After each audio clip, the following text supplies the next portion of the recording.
Shrimad home remedies में आपका स्वागत है। और हम आपको बताएंगे आज नरेंद्र मोदी के बारे में कि उनके नेतृत्व में हमारा देश किस दिशा में जा रहा है, और दूसरी बात कि हमें उनसे क्या सीखना चाहिए। अच्छाइयाँ और बुराइयाँ सब में होती है, तो उनसे हमें सीखना क्या चाहिए, ये हर युवा को सीखना चाहिए।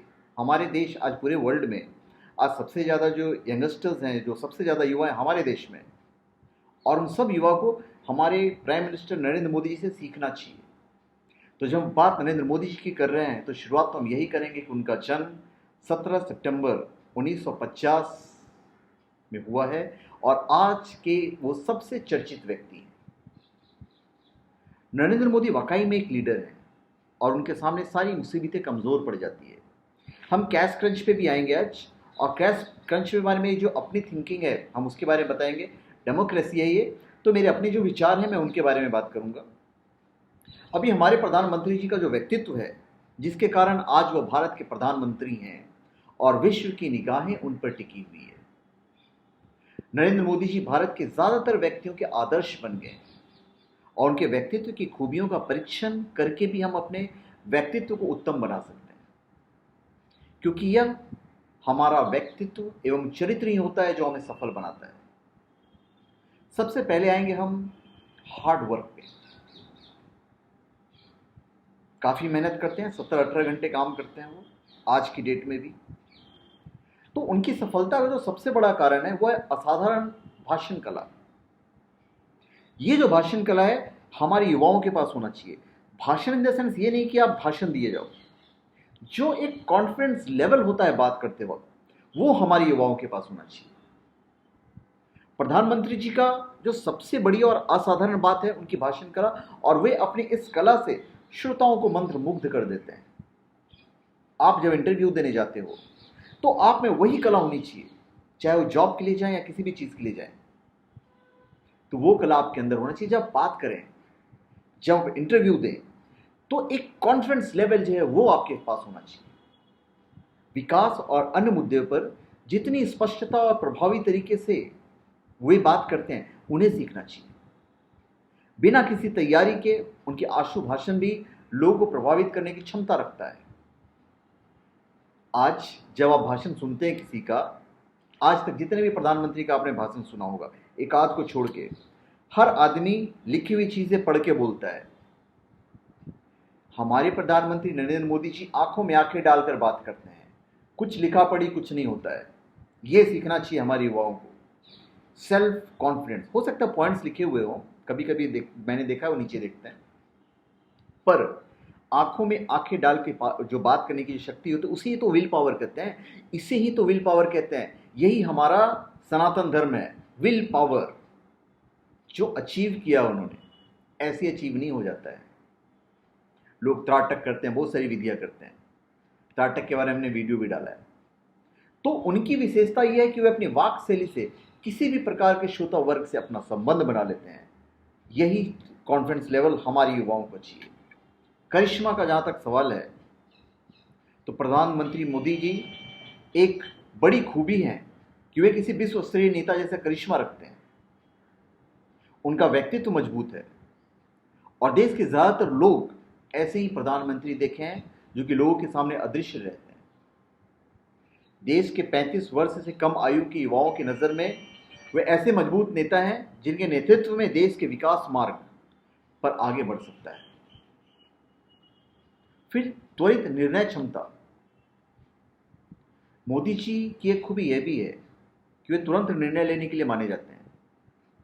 यह क्षमता भारत के नेताओं में बहुत कम पाई जाती है, और इस कारण उन नेताओं से अलग हैं जो कि किन्हीं मजबूरियों के चलते फैसला नहीं लेते या लेने में बहुत अधिक समय लगा देते हैं।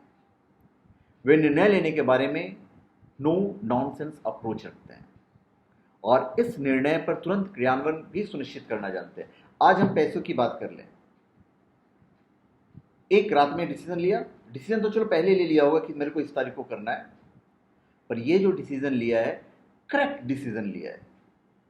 थोड़ी सी दिक्कत हो रही है, कोई बात नहीं यार, हम देश के लिए दिक्कत बर्दाश्त कर लेंगे। अरे हमारे जान की खातिर, हमारे जो जवान है, देश पे अपनी जान की बाजी लगा रहे हैं, और तुम 4-5 दिन भूखे नहीं रह सकते हो। अरे 4-5 दिन भूख से रह लोगे तो क्या होगा?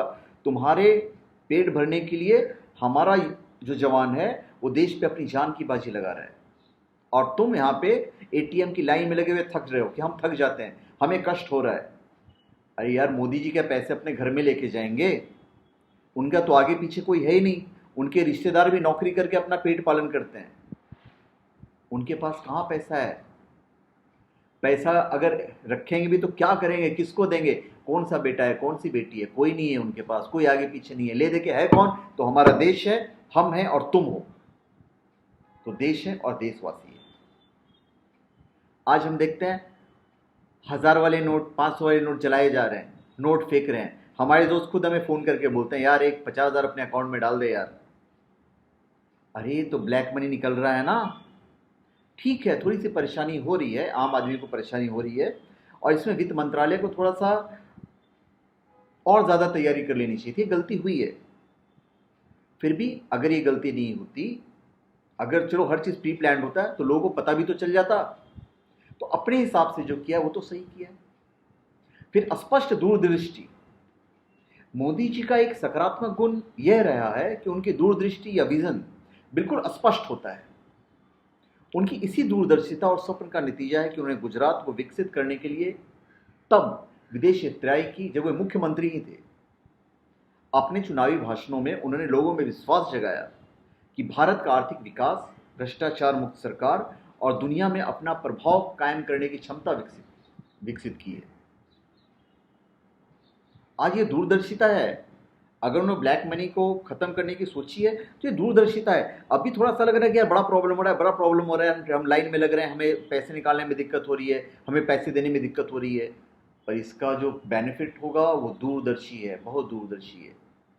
आज ब्रिटेन भी, ब्रिटिश हमारे जो अंग्रेज हैं, उन्होंने भी सेम फार्मूला पे अपनाया था, आज वो सक्सेसफुल हैं। अमेरिका में नोटबंदी हुई थी, आज वो सक्सेसफुल है।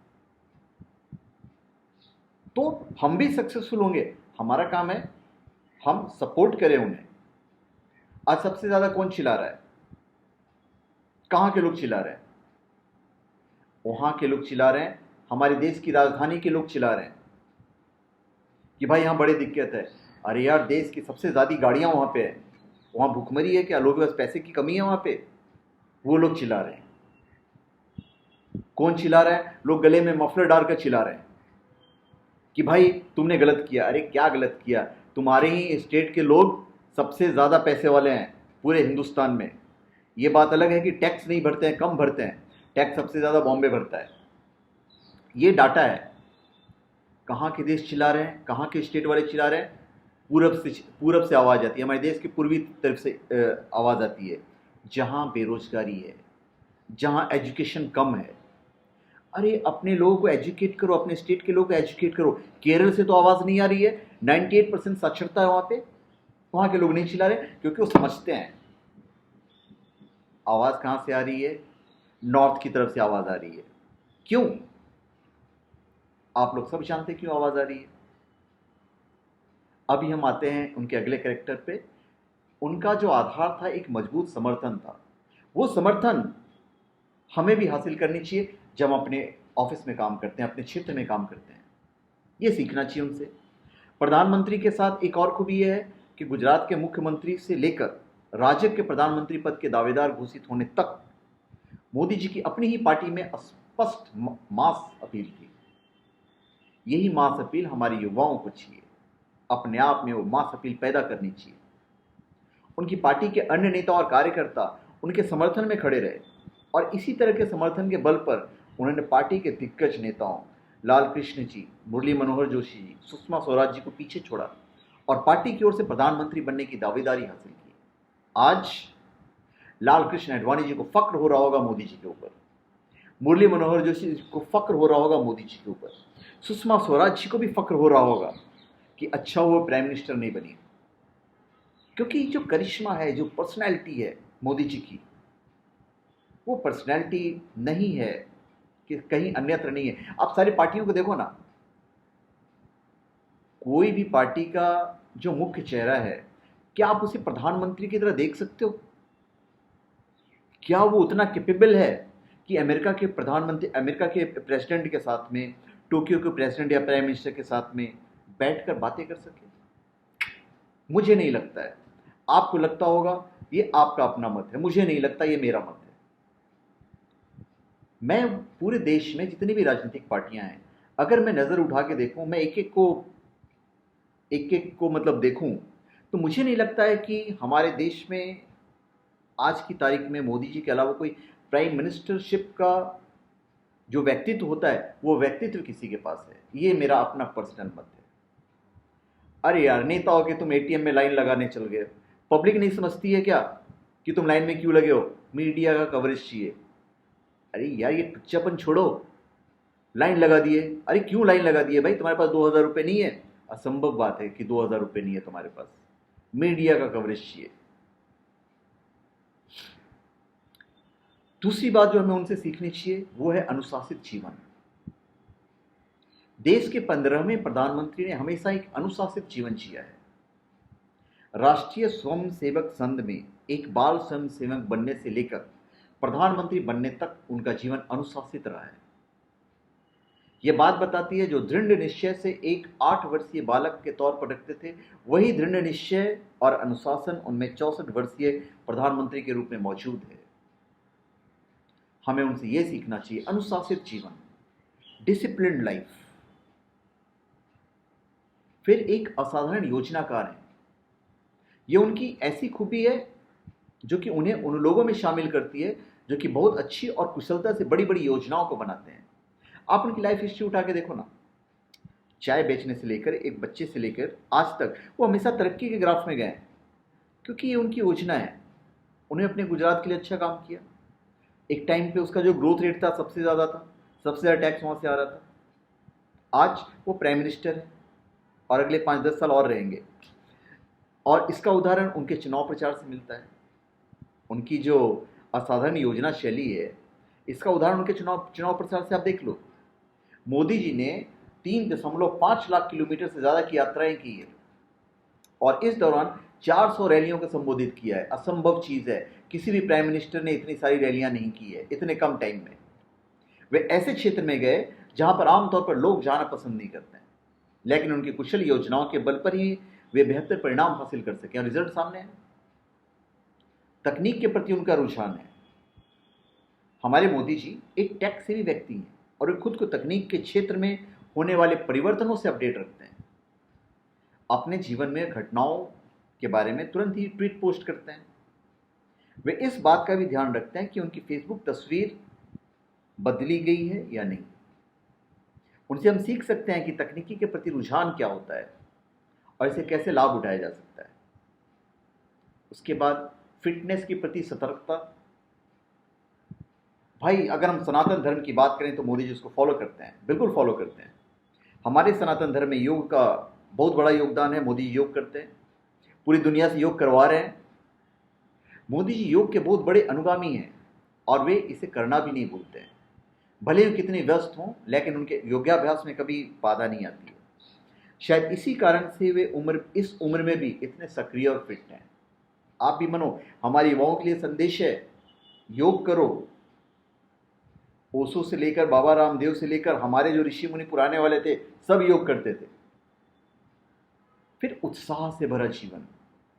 उम्र मायने नहीं रखता है। अपनी उम्र के 64 वर्ष होने के बावजूद नरेंद्र मोदी अपने जीवन को प्रतिदिन उत्साह से जीते हैं। कुछ समय पहले उन्होंने अपनी जापान यात्रा के दौरान ड्रम बजाया था और शिक्षक दिवस पर बच्चों के सवाल का जवाब दिया था। उनके व्यक्तित्व में उत्साह की कमी नजर नहीं आती है। आप देखोगे तो ये उत्साही है। जब वो प्रधानमंत्री का शपथ ले रहे थे, ये योजना है कि उन्होंने इतने सारे राष्ट्राध्यक्ष को बुलाया।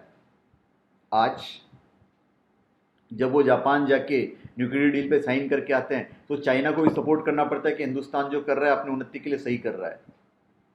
एक्चुअली में अंदर से तो नहीं कह रहा है ना, उसे मालूम है कि सपोर्ट करना उनकी मजबूरी है। आज वो आइकन बने हुए हैं। ट्रंप साहब मोदी जी के नाम पे, मैं मानता हूं कि मोदी जी के नाम पे जीत गए। उन्होंने कहा कि जिस दिन मैं प्रेसिडेंट बनूंगा सबसे पहला प्रधानमंत्री जो आएगा वो मोदी जी आएंगे। जीत गए। अभी दूसरी चीज जो हम सीख सकते हैं उनसे है धैर्यशीलता। अपनी विश्वसनीय और पक्की योजना में उनमें आत्मविश्वास का भाव रहता है। ये हमारे युवाओं को चाहिए कि धैर्य रखें, धैर्यवान बने। और प्रधानमंत्री जी ऐसे व्यक्ति नहीं है जो कि अधीरता दिखाएं या बेचैन हो या परिणामों को लेकर अशांत हो जाएं। इतने दिन से बॉर्डर पे हमें परेशान किया जा रहा था, एक बार जो उन्हें करवाया बेस्ट करवाया, आज वो लोग भी खेले पड़े हैं। तो ये साबित करता है कि हमारा प्रधानमंत्री कमजोर नहीं है, डिसीजन मेकर है। डिसीजन मेकर मतलब डिसीजन मेकर। हो सकता है छोटी छोटी चीज़ों से हमें नुकसान कर दें और उसके बाद हमारा थोड़ा नुकसान होगा, पर तुम तो यार नक्शे पर से ही गायब हो जाओगे। हम चाहते हैं कि हमारा प्रधानमंत्री इतना कैपेबल बने, और वो कैपेबल हैं क्योंकि वो डिसीजन मेकर है। वो 10 मंत्रियों को बुला के विचार विमर्श नहीं करने वाले हैं, एक डिसीजन लेंगे और वो फाइनल डिसीजन होगा। धैर्यशीलता, इतने दिन से धैर्य रखे हुए थे, अभी भी धैर्य रखे हुए हैं। धैर्य बनाए रखना और हर हालत में मानसिक संतुलन बनाए रखना उनकी खूबी है। बहुत कम अवसरों पर वे नाराज होते हैं या भावनाओं में बह जाते हैं। तो मोदी जी अपना धीरज नहीं खोते हैं, और यही धीरज हम युवाओं को सीखना चाहिए, आप लोगों को सीखना चाहिए। फिर नेतृत्व कुशलता की हम बात करते हैं। एक बार सार्वजनिक भाषण में मोदी जी ने वादा किया था कि वे अपने अधीनस्थों से जो उनके नीचे काम करते हैं उससे 1 घंटा ज़्यादा काम करेंगे, और कर रहे हैं। आज भैया 18 घंटे काम कर रहे हैं, तो अपना वादा पूरा किया ना, काम करने वाली जो वादा है। फिर रहा विनम्रता। हमारे सनातन धर्म में कहावत है कि जब एक पेड़ में आम लग जाता है तो खुद ही झुक जाता है। तो मोदी जी विनम्र है, जब स्टेज पे आते हैं तो झुक के सबको प्रणाम करते हैं। ये हमारी शिष्टता है, ये हमारा धर्म है, ये हमारे सनातन धर्म का धर्म है। मोदी दुनिया के सबसे बड़े लोकतांत्रिक देश के प्रधानमंत्री हैं, लेकिन इस बात ने उनके दिमाग पर कभी असर नहीं डाला है। वे सामान्य लोगों से भी विनम्रता से ही पेश आते हैं, और उनसे जो कुछ पूछा जाता है वो उसका जवाब देते हैं। वे इस बात का उदाहरण है कि विनम्रता से आप बहुत बड़ी सफलता पा सकते हैं। फिर है शारीरिक सक्षमता। मोदी जी एक फिट नेता हैं, आपको दिखता ही है। डिसिप्लिन के बारे में आपने देखा ही कि नरेंद्र मोदी जी की सरकार जब से बनी है वो एक प्रोफेशनल सीईओ की तरह काम कर रहे हैं। वो सबको साथ लेकर चलते हैं, सबका साथ सबका विकास। आज अमेरिका को भी पसंद आ रहा है। मोदी हमेशा से ही सबको साथ लेकर चलने की कोशिश करते रहते हैं। हमेशा यह देखा गया है कि जब भी नई सरकार बनती है तो मंत्री पद को लेकर हमेशा कोई ना कोई मतभेद देखने को मिलता है, और जब मोदी जी प्रधानमंत्री बने हैं मंत्रिमंडल में कोई मतभेद नहीं है, या मतभेद होने से पहले उसे शॉर्ट आउट कर देते हैं। तो ये चीज़ हमें सीखनी चाहिए। अपने घर में मतभेद होने ही मत दो, अगर मतभेद होने की नौबत आए तो उसे पहले शॉर्ट आउट कर दो। अभी लोग ड्रेस को लेकर हो हल्ला मचा देते हैं, यार मोदी जी ने ये ड्रेस पहन लिया, 5 लाख का ड्रेस पहन लिया। अरे 5 लाख का ड्रेस पहन लिया, क्या कहते हो यार, देश का प्रतिनिधि है, 5 लाख का ड्रेस नहीं पहनेगा तो क्या समझते हो भिखारी की तरह जाए वहां पे? 5 लाख का ड्रेस ही तो पहना है, देश का, इतने बड़े देश का, डेमोक्रेटिक कंट्री का प्रधानमंत्री हैं। क्या चाहते हो कि 2000 के कपड़े में अमेरिका चला जाए? और चलो 5 लाख का ड्रेस पहना भी तो डोनेट ही किया ना, उसे पैसे ही आए ना, भारत के खाते में ही आया ना पैसे। मोदी जी हमेशा भारत की बात करते हैं, इंडिया फर्स्ट। नरेंद्र मोदी अपनी पार्टी से ज़्यादा इंडिया फर्स्ट की बात करते हैं, जो इन अन्य पार्टियों के नेताओं से अलग बनाता है। नरेंद्र मोदी जानते हैं कि अगर भारत मजबूत हुआ तो उनकी पार्टी स्वतः ही मजबूत हो जाएगी, लेकिन अन्य पार्टियों ने इस बात को नहीं समझा और उन्हें इसका खामियाजा लोकसभा में भुगतना पड़ा। नरेंद्र मोदी जी ने अपनी पार्टी को इस तरह से पेश किया कि जनता के सामने उनसे अच्छा कोई विकल्प नहीं रहा। आपके सामने भी देखो ना, नजर उठा के देख लो, कोई है क्या प्रधानमंत्री बनने के लायक? नरेंद्र मोदी जी रचनात्मक रूप में सोचते हैं, क्रिएटिव थिंकिंग करते हैं और रचनात्मकता को बढ़ावा देते हैं। आपको भी ऐसा ही होना चाहिए, हमें भी ऐसा ही होना चाहिए। वे हमेशा समस्याओं का समाधान क्रिएटिव आइडियाज के द्वारा करते हैं। उन्होंने mygovernment.nic.in वेबसाइट लॉन्च की ताकि वे जनता से सीधे जुड़ सकें एवं जनता के महत्वपूर्ण सुझाव को उन्हें प्राप्त हो सके। मोदी जी के चुनाव प्रचार का मुख्य साधन सोशल मीडिया थी एवं यह उनकी क्रिएटिव थिंकिंग को दर्शाता है। उन्होंने हमेशा सकारात्मक एवं आशावादी विचार रखे हैं। देखिए, हमारी जो सोच है वो पॉजिटिव होनी चाहिए। नरेंद्र मोदी जी की सकारात्मक सोच रखते हैं, आशावादी बनने की सलाह देते हैं। वे एक मोटिवेशनल गुरु की तरह बात करते हैं एवं दूसरों को प्रेरित करते रहते हैं। वे कार्य को सकारात्मक रूप से शुरू करते हैं और उसे पूरा करने के लिए जी जान लगा देते हैं। ये हमें सीखना चाहिए। एक काम करो तो पूरा घुस जाओ उस काम में, उस काम को कंप्लीट करो। प्रधानमंत्री बनने के बाद मोदी जी ने अपने सांसदों को सलाह दी कि फालतू के विवादों में नहीं पड़े और प्रत्येक का आलोचना का जवाब नहीं दें। अरे, आलोचना करने वाले आलोचना करते रहेंगे, अपना तुम काम करते रहो बस। नरेंद्र मोदी जी की वाणी बुलंद है, उनके पास गजब की बोलने की कला है। मोदी जी जब जनता के सामने बोलते हैं तो ये जनता की बात करते हैं और तेज आवाज में बोलते हैं, सीना ठोक के बोलते हैं। सीना ठोक के कहा कि अपना स्वदेशी माल इस्तेमाल करो। कुछ ना कुछ तो फायदा हुआ ही है ना हिंदुस्तान को। आज दीपावली पे लोगों ने अवॉइड किया है पटाखे जलाना, अपने स्वदेशी माल लोगों ने खरीदे हैं। कुछ लोगों ने चलो ठीक है नहीं खरीदे, इस साल नहीं खरीदे, अगले साल तो सब स्वदेशी ही खरीदेंगे। लोग समझदार होते जा रहे हैं और आज लोग समझदार होते जा रहे हैं, पर जो नेता लोग हैं एटीएम की लाइन में खड़े रहते हैं। वो ये नहीं सोचते हैं कि आज वो किसका प्रतिनिधि बनने जा रहे हैं। आज इंडियंस एजुकेटेड होते चले जा रहे हैं, अंगूठा छाप का ज़माना ख़त्म हो गया। यार, तुम जो लाइन में लगे हो, क्या आज के यंगस्टर समझते नहीं है? आज यंगस्टर्स का ज़माना है, वो समझ रहे हैं कि तुम लाइन में क्यों लगे हो, टाइम वेस्ट कर रहे हो, कोई वोट नहीं देगा इसकी वजह से। कि साबित क्या करना चाहते हो? फिर आत्मविश्वास, हमें आत्मविश्वास सीखना चाहिए मोदी जी से। नरेंद्र मोदी जी में गजब का आत्मविश्वास है। वो मुसीबतों से नहीं डरते हैं और हमेशा प्रेरित एवं उत्साहित रहते हैं। आत्मविश्वास वही होता है जहाँ किसी प्रकार का कोई डर नहीं होता है। डर गाएगा, अरे पूरा हिंदुस्तान जब साथ में हो तो डरना किस बात का है।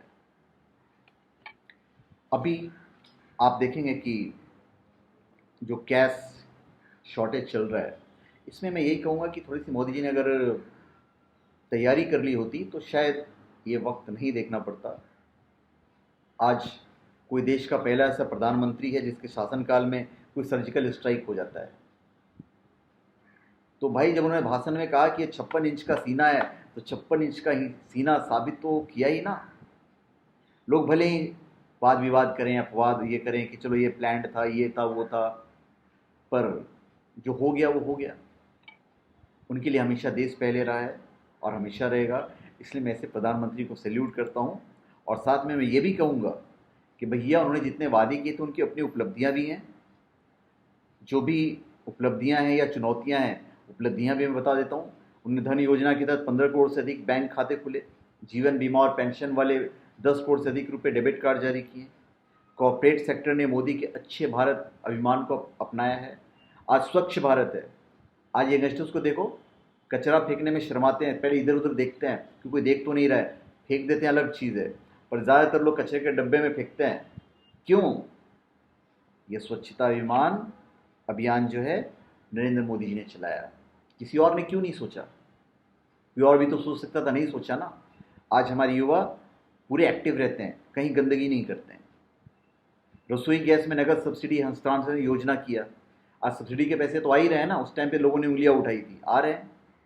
रेल अवसंरचना में विदेशी निवेश को इजाज़त दिया है, सीमा तय नहीं की है।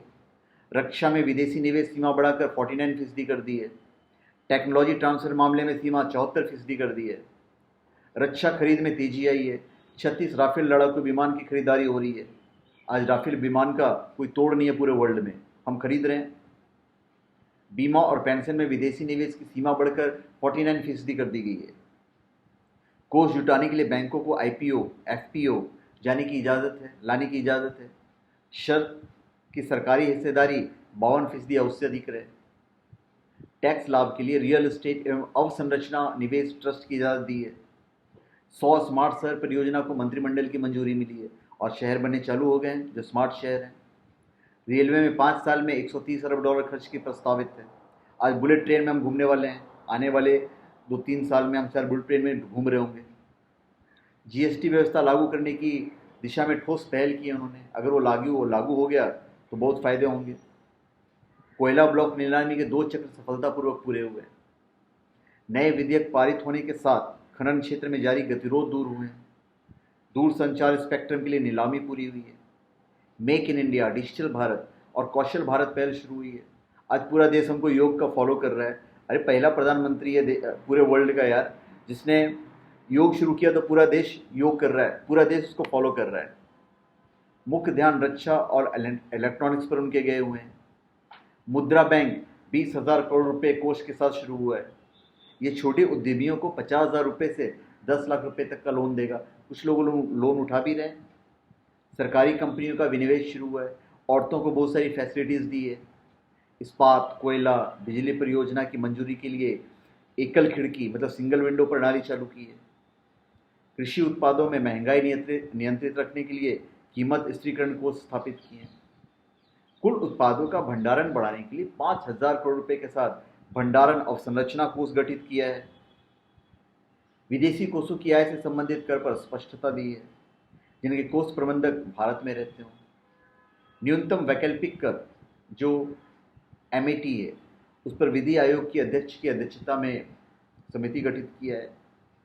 अब यार ये कोई जादू की छड़ी तो है नहीं ना कि जादू की छड़ी घुमाई और हमारी जो देश है फट से पहले निचले स्थान से पहले पैदान पे आ गया।